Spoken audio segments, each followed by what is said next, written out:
Welcome to Stillwater Chronicles. Tonight, we settle into a story about a neighbor who casts no shadow. There is a particular kind of quiet that only exists in suburbs. Not silence. Not truly. There is always something. The distant murmur of a television through a brick wall. The slow tick of a sprinkler turning on at 6 in the morning.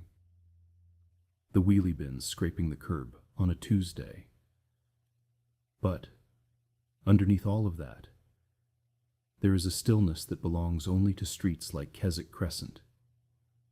Streets where the lawns are edged neatly, where the driveways are washed on weekends, where people wave from a distance and mean it politely and nothing more. Jacinda had lived opposite number 7 for 8 years. She knew every house on the street, the way you know the furniture in a room you walk through every day. Not because you study it, but because it is simply there, and has always been there. And that familiarity is its own kind of comfort. She knew that the Hendersons at number 4 had a dog that barked every morning at the bin truck. She knew that the retired couple at number 12 grew tomatoes along their side fence and left bags of them on the nature strip in summer. She knew the particular creak of her own front gate and the way the afternoon light hit the windows of the house across the road at a certain angle in February, turning them briefly gold. She had noticed Haruto on the day he moved in. A removalist van had arrived early, before the street had properly woken, while the air still held the particular cool of a Perth morning, before the heat remembers itself. She had watched from her kitchen window, hands around a mug, as a quiet man directed the carrying of modest furniture. A bookshelf, a bed frame, cardboard boxes sealed neatly, labeled in small print she couldn't read from across the road. He was not young, not old. Somewhere in the middle, in that range that sits between 40 and whenever life decides to show itself. He moved with a kind of careful efficiency. Nothing hurried, nothing wasted. When the removalists were done, he had stood on the front step for a moment and looked down the street. Not at anything in particular. Just looked. Then he went inside, and the door closed, and that was that. She had not thought about shadows then. Why would she? It was 3 days later. The afternoon had been long and still, the kind of Perth afternoon that sits on your shoulders like something warm and heavy, where the light bleaches the footpath pale and the air smells faintly of dry grass and distant bitumen. Jacinda had been in her front garden, doing very little, mostly crouching near the agapanthus that had been threatening to take over the left border for 2 years. She had gardening gloves on. She had a small trowel. She had the radio on, through the open front door. Very softly, Haruto had come out of number 7 with his keys in his hand. He was walking toward his car, a gray sedan, neatly kept, parked on his driveway. And as he reached the edge of his property, he raised a hand in that way people do when they notice a neighbor and want to acknowledge them without beginning a conversation. A half wave, friendly, uncomplicated. She raised her hand back. He smiled briefly, and she smiled briefly, and he walked on. It was only when he reached the car that she saw it, or rather, didn't see it. The sun was low and fat on the western side of the sky, the kind of sun that throws long shadows across everything, that makes even wheelie bins look dramatic. The Hendersons' dog across the road cast a shadow that stretched almost to the curb. Her own shadow pooled long and dark behind her, reaching toward the house. The agapanthus threw a shadow. The fence threw a shadow. Even the car, the gray sedan, threw a sharp shadow beneath its chassis onto the pale concrete of the driveway. Haruto did not. He stood beside his car in full, flat afternoon sun, and the concrete beneath his feet was the same even color as the rest of the driveway. No shadow, no darkening, no interruption of light. She stared.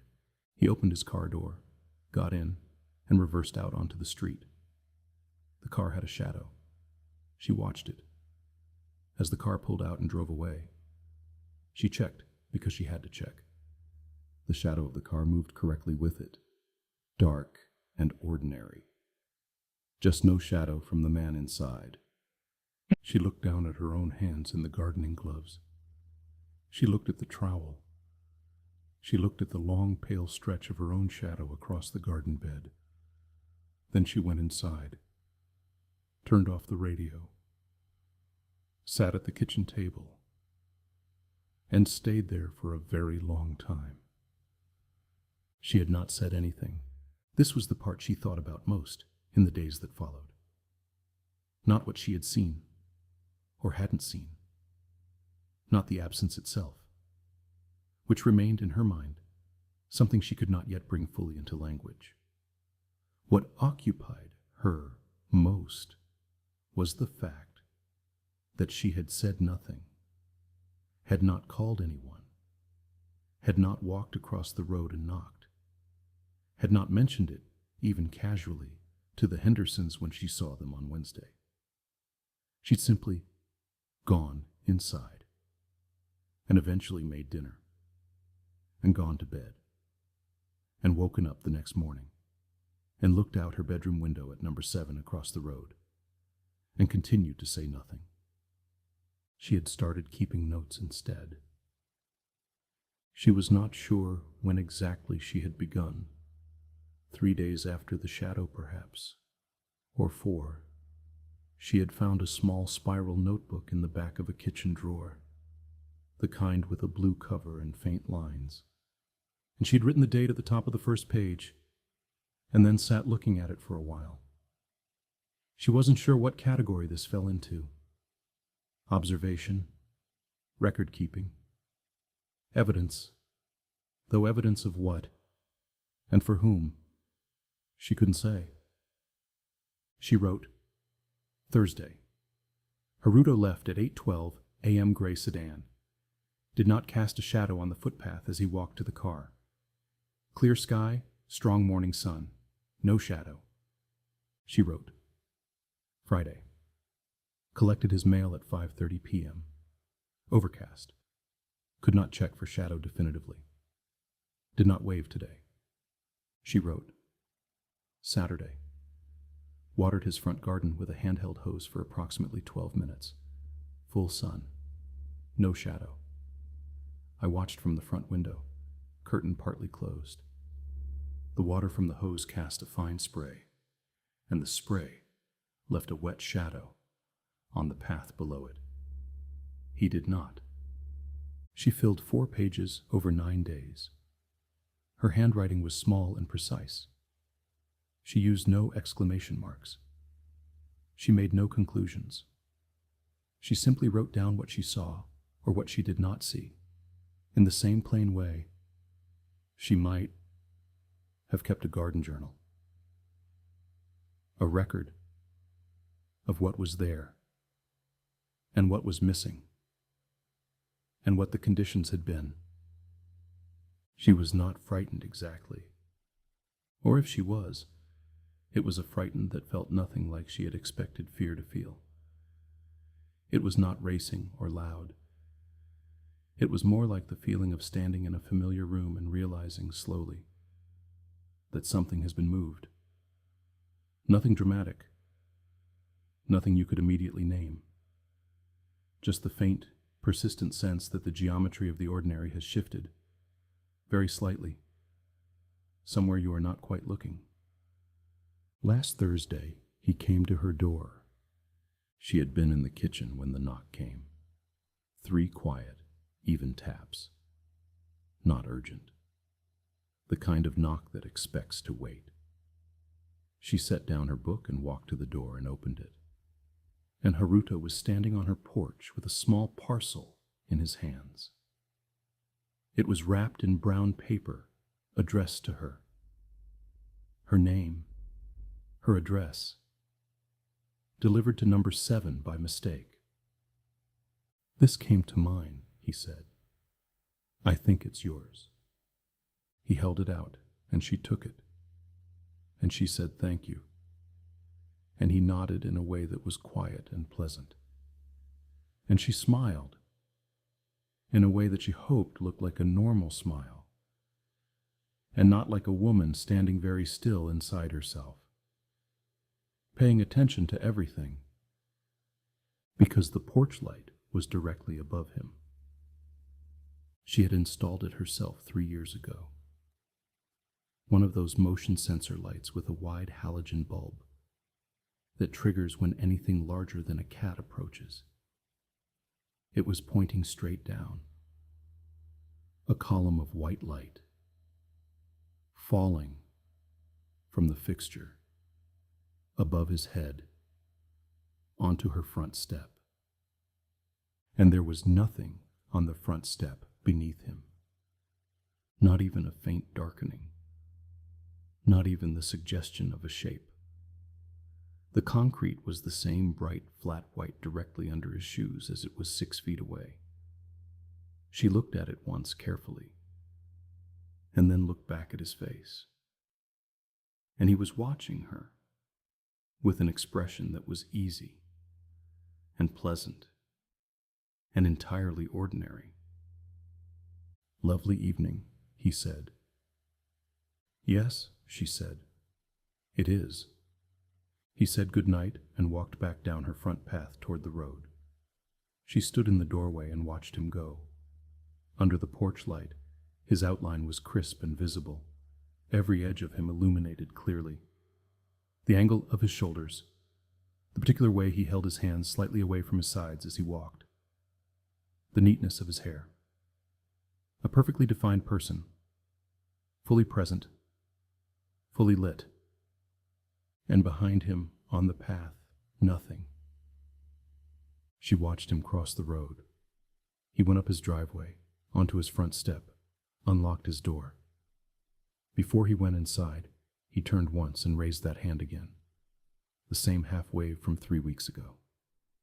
Then the door closed, and his porch, light, turned off, and the street was just the street again. She stepped back inside. She closed her front door. She stood in her hallway in the dark for a moment, the parcel still in her hands, and breathed slowly. Then she went to the kitchen and sat at the table and opened the blue notebook and wrote, "Thursday evening." He returned a parcel. Porch light directly above. No shadow. He seemed... She stopped. She read the sentence back. He seemed... She considered several words.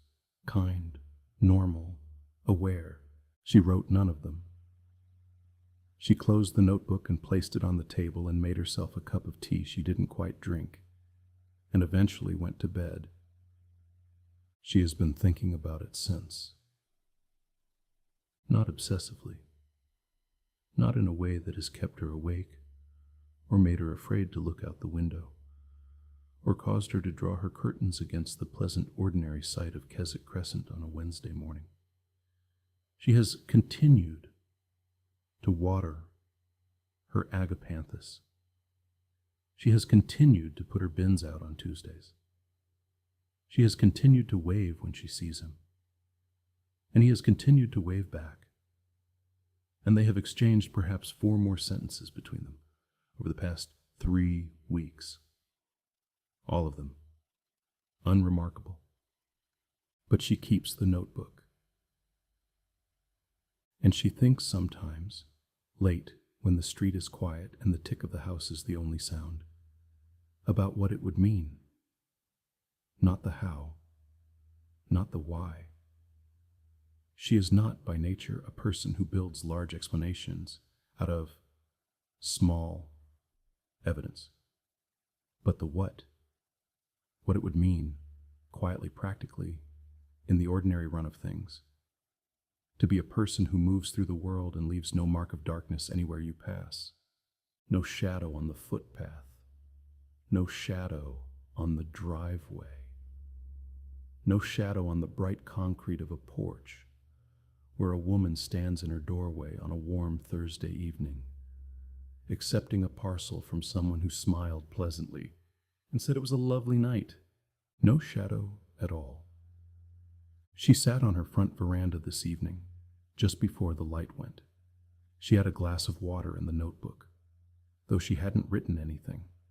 The street was doing its quiet end-of-day things. A car slowed and turned into a driveway 2 houses up. The Henderson dog barked twice, then stopped. The sky went from pale blue to a thin orange, to the particular gray that comes just before dark arrives properly. Across the road, the lights at number 7 came on. First the kitchen, warm yellow behind the frosted glass beside the door. Then the hallway light, a pale stripe visible under the roller door of the garage. Then, after a moment, the lamp in the front room. She could see it through the curtains, a soft amber glow, shifting once as if someone had settled into a chair nearby, and the shade had moved slightly.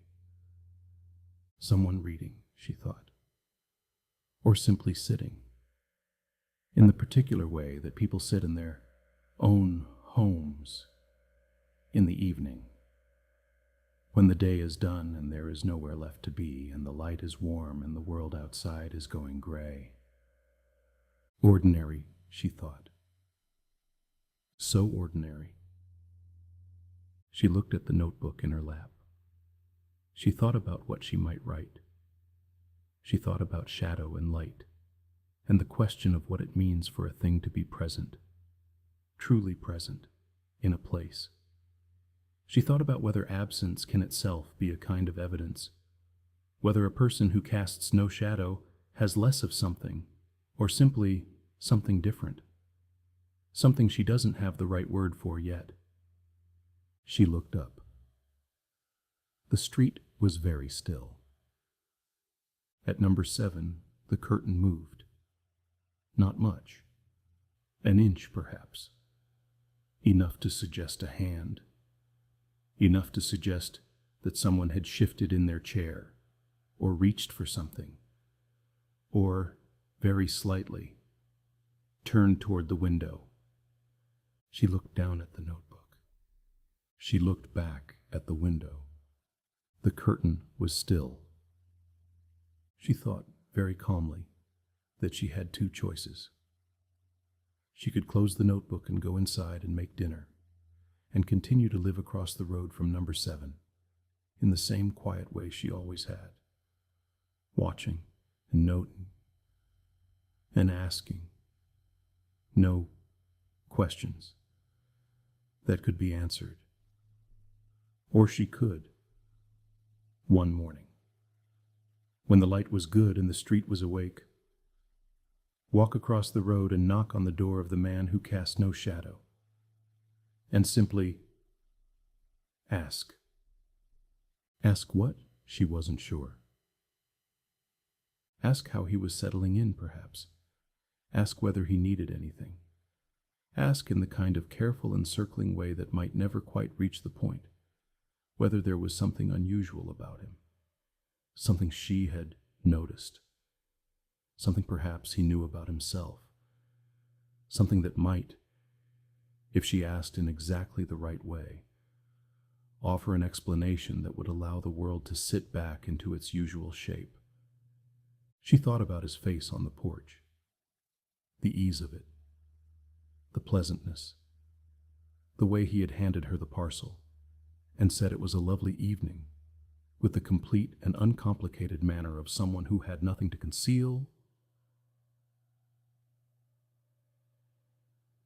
or someone who had concealed something for so long that concealment had simply become the texture of ordinary life. She didn't know which. She was not sure. Sitting on her veranda, in the last of the light, that it mattered. She picked up her glass of water. She took a sip. Across the road, the light in the front room of number 7 continued to glow, amber and warm and domestic, the curtain perfectly still. The street breathed its evening breath. The Henderson dog, quiet now. The air cooling. The last of the orange going out of the sky. She opened the notebook. She wrote, Tuesday. The street is quiet. He is home. I have not yet decided what to do. She closed it again and sat and watched the light across the road and let the dark come in slowly around her. And the thing about the dark, she had always known this, though she had never quite had cause to think it through, is that it falls on everything equally. Everything and everyone, even the ones who cast no shadow of their own. Thank you for listening to Stillwater Chronicles, where even the quietest streets can carry the strangest secrets. If this stillness stayed with you, if the amber light across the road lingered somewhere behind your eyes, then let it remain a little while longer. Some neighbors, after all, were never meant to be understood, only noticed. Rest now. The street is quiet. The curtains are still.